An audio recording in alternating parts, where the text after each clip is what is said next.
Well, you have a cache highlight for us. It is GC1XBVY. And that is GeoQuest. Okay. Is that right? Sure. That's my. Did I get it right? Is it VY? Yeah, that's the first one of my GeoQuest series I wrote in 2009. It's Zany Squirrel. That's one of 5 text-based interactive fiction games. And that is a lot of fun to play. It's probably my oldest puzzles out there. I still keep it around because people like playing the game. So this is the text-based similar to Zork. Right.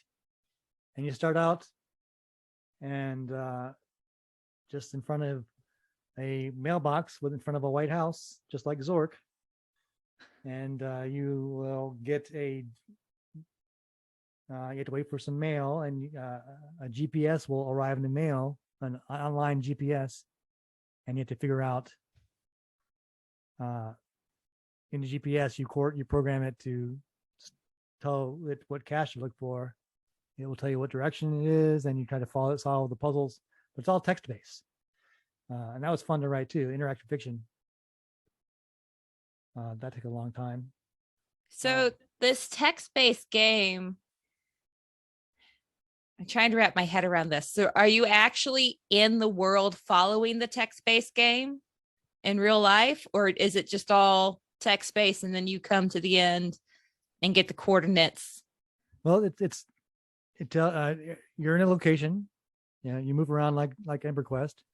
Okay. But no graphics, so it has to tell you in text what you see, like a book. Okay. And you have a prompt, a computer prompt, where you can type in, like, and for instance, the first scene in GeoQuest, you're in front of you see a mailbox, and it says it's closed. You can say, examine the mailbox, and it'll say, and type out examine mailbox, and it says the mailbox sits on top of a wooden frame, painted in white to match the house exterior. It's excruciatingly devoid of mail. And then you'd say, open the mailbox, and it's, it tells you open the mailbox. And you try to move, and it says you gotta wait for the mail, and you go to the White House, and you just you can ask it to describe more in detail about the house, or about the mailbox, or the path, or what you see. And you just try to figure out, based on the text clues, where to go and what to do. Okay. And there's some humor in there, and I like the puzzles. And this especially has a lot of references to local cachers. There's a lot of hidden Easter eggs for the local cachers that they would recognize their name or something about them that makes them laugh. Oh, that's neat. So no other cacher would get it.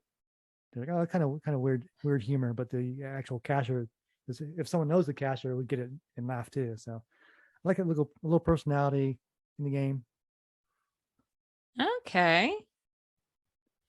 And so all 5 of them, do they all start out the same way, where you're all 5 in the series, you're at the mailbox waiting, or do the next ones in the series kind of pick up where the last one left off? So it's all one world, just like EmeberQuest. Okay. So you have to map. It's a good idea to draw a map when you move, so you can get back to where you came from, so you don't get lost. And once you find GPS to a certain cache, once you find it, then you change your GPS to another cache and solve different puzzles. But it's all the same world. And this one's special, and it has 5 caches.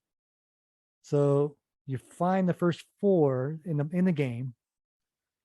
It gives you the coordinates, and you go out in the real world, and inside the physical cache in the real world will give you clues to find that you go back to the game and use the clues that you found in the real world in the game to find the 5th cache.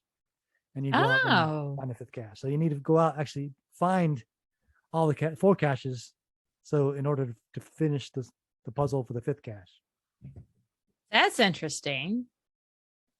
Yeah. I've seen series like that before where you have to collect data to solve for the final, but never where you take it and put it back into a video game world to solve that Right. way. Yeah. Different That's an twist. interesting twist. Yeah. If you know me, you know I don't like to do things the same way.